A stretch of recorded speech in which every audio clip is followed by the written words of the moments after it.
We have with us in the studio Iyobosa Tin Esquire, a legal practitioner, live here with us. Thank you so much for being with us. Thank you very much, DPO.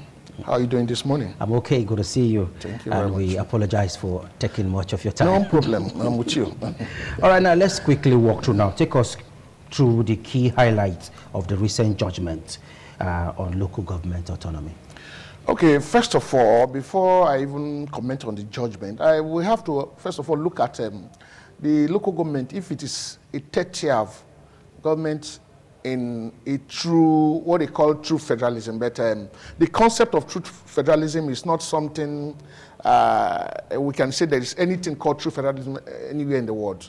Because the abstract working of true federalism does not mean that you have to take what, for instance, what is happening in the United States, far their federal structure is concerned, that is workable in Nigeria. No, that is not true. If you look at even the federalism as it is, the Greek states that even in history that introduced federalism, they have a nature of federalism that they also practice.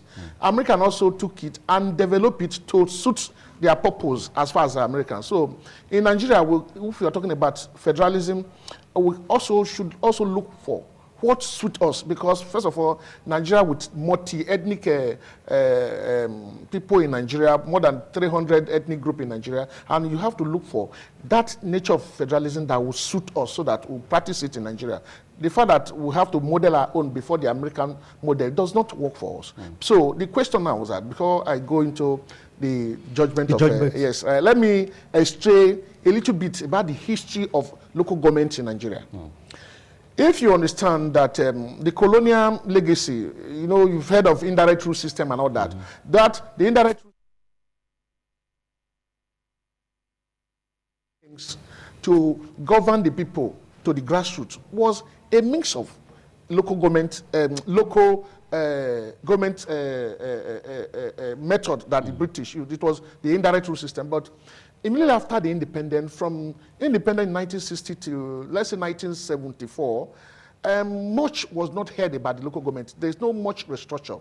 But I will not tell you for free that local government reform in Nigeria actually started in 1974 by the Udoji Commission. Udoji recommended some certain things because for you to bring government closer to the people, there will be Udoji recommended that the local government should be reformed, and also the constitution should also recognize the local government. That was why Obasanjo reform in 1976. At the time, Obasanjo was adding power to the presidential system of government. Then, when we adopted in 1979, so that was the first time the local government was mentioned in the constitution. And if you look at that 1979 constitution, it's almost a replica of 1999 constitution as amended. So in that 1979 constitution, and the local government was given function for the very first time, and it was mentioned in the constitution. And like section 7 and 8 of that 1979 constitution said, local government must be democratically run. It must be guaranteed that that is what it means, is that you must elect officers and executives of the local government. They must run on democracy, not by appointment. But before the handing over in 1979, Obasanjo conducted election into local government councils as it were then. But when in the Second Republic, you discover that the 19 states of Nigeria, when they came to power, none of them conducted any local government election.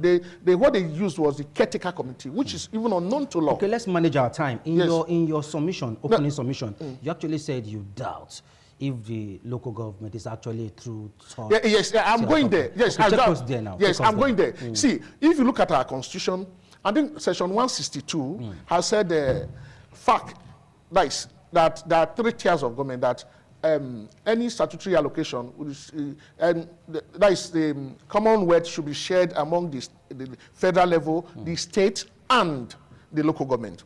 But that section also went ahead to put a wheel in the cog in the wheel of progress by saying that the amount that is accruing to local government should be paid into a joint account with the state.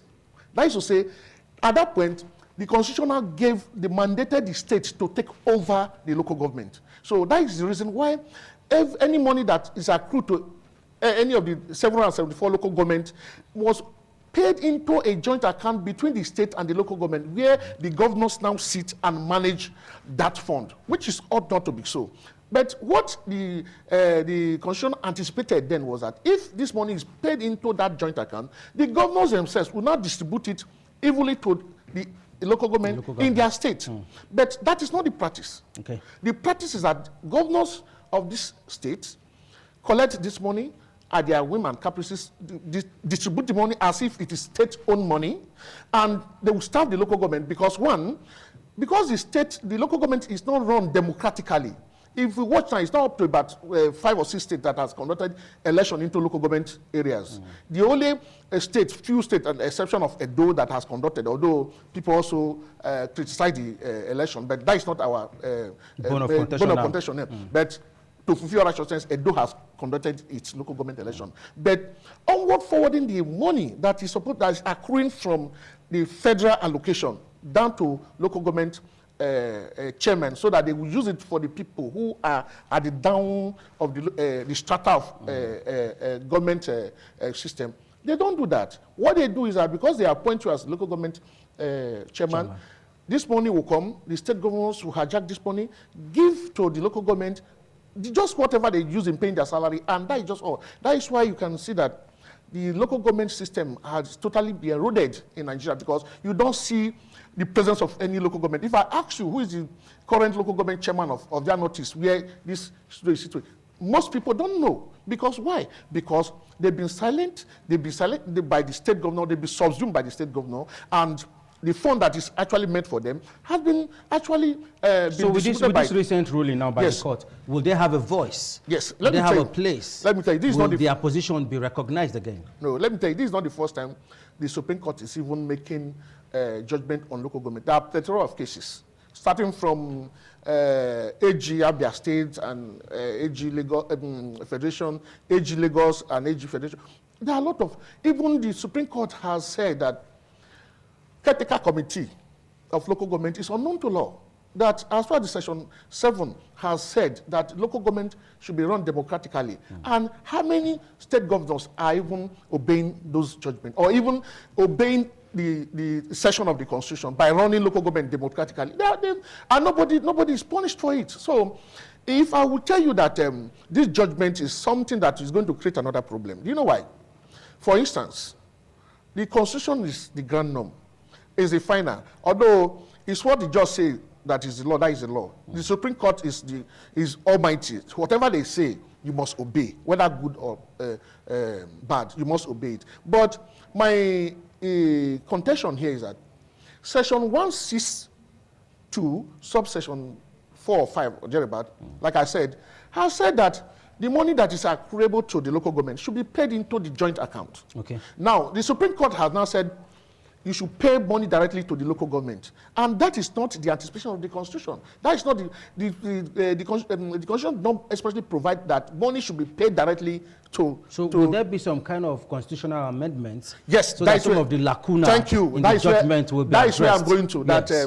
That until there is amendment to Section 162 of Nigerian 1999 Constitution as amended, until there is a total overhaul that will recognize local government as a third tier.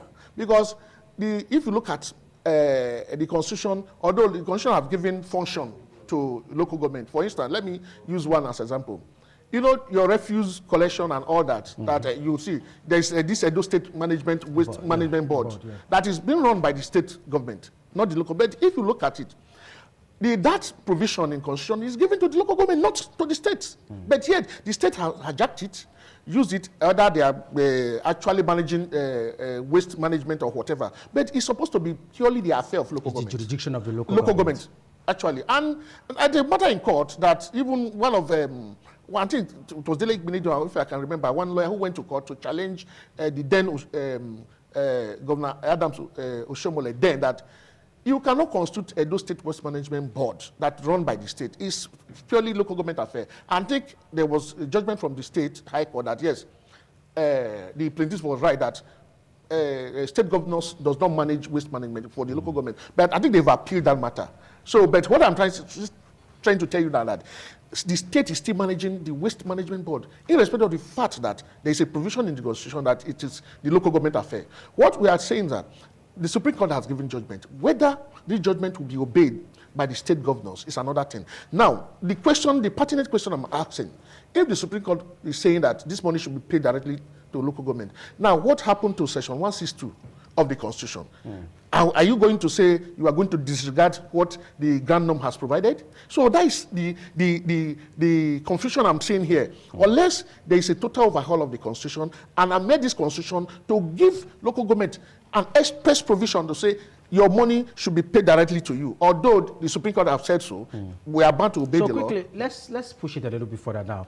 Do you think local governments are ready to take over the affairs of their administration themselves? Are they ready? Why not? That is not the question. That is a rhetoric question. If they are ready. Because let me tell you, first of all, anybody who has been given power and you are the local government chairman, yet what you need to function in that local government, you need resources to function. And let me also put in that the Constitution also provided that 10% of the IGRO that is generated from the state should be paid into local government coffer. Is the state governors obeying that? No. They are obeying it in the breach. So the local government chairmen are ready to actually work, because in those days when we were growing up, we used to see during the dry season, you see local government, because the earth road is actually within the jurisdiction of the local government to the grade, not to asphalt any road, but those maintaining of all those trunk C roads, your street and all that. You see local government bringing bulldozer, and graders, they fix this road, give it palliative. But today it's no longer happening because the local government doesn't have the fund to do that. Because as far as the czar, that is the governor who has appointed you, only give you your salary and give you money to pay your workers. And at that point, government to the local people, it's not that they are not enjoying it anymore. Let's face reality. In those days, earth road surrounding this studio, you see that local government will come, bring in graders and fix this road, but they don't have the fund. So I'm sure the local government, they are ready if the fund is paid directly to them. But let me tell you, there's this adage that said, to whom more is given, much is expected. Good. Now, local government chairmen should also know that EFCC will start coming after them if they don't utilize that statutory allocation that is coming to them directly. If they embezzle it, yes, EFCC will come after you. So they are ready. I'm sure they want to make a mark, and so that the people will recognize that there is local government. Let's manage our time now. This might be the last question due to our time factor. What now happens to some of the states that have not conducted local government election in the past? Good. Some are still having caretaker committee. What should be done to them? Like the allocation coming from the federal government, should it reside within the state coffers? What happens? Oh, good. That is another big question, sir. Because the Constitution, like I said, Section 7 has said the local government should be run democratically. But most state governors now set up a transition committee or caretaker committee. And told you that the Supreme Court has said in plethora of judgment that said it's unknown to law. So if you are practicing running local government through caretaker committee, it's unknown to law. So some persons have suggested that those local government that is being run by caretaker committees, that the federal government should withhold their money. But it's also against the law. But if you remember what happened in Lagos State when Obasanjo administration withheld local government fund that is when President Tinubu was the governor of the state. Tinubu was governor of the state. So but Tinubu went to court and they challenged it. And the Supreme Court said what the president did was wrong, because you don't have the power to also withhold that money of the local government. But what Tinubu did was that he created additional local government, and they also went to court. I remember that judgment. I think it was the former vice president who was the commissioner of justice in Lagos State, Professor Yomi Osinbajo, that went to court. And now the court now said what happened in Lagos State, that the state have the power to create local government, but there must be a consequential order. What to say? The National Assembly is supposed to have also amended the session that said up to date, the Constitution said we have 774 local government areas in Nigeria. Okay. So that money should be paid into the 774 local government area in Nigeria. But I'm of the opinion that any state government that is running a caretaker community that is unknown to law, that the federal government has the right to withhold the statutory allocation to that local government. With TMI Yobosa, there's a lot to talk about. So we'd like to bring you back so that we can look at the other side of the coin, and probably put a nip to this discussion, team. Thank you very much. We appreciate you. You are blessed. Thank you very much. Yobosa Esquire, giving us insight into the recent judgment for the local government autonomy.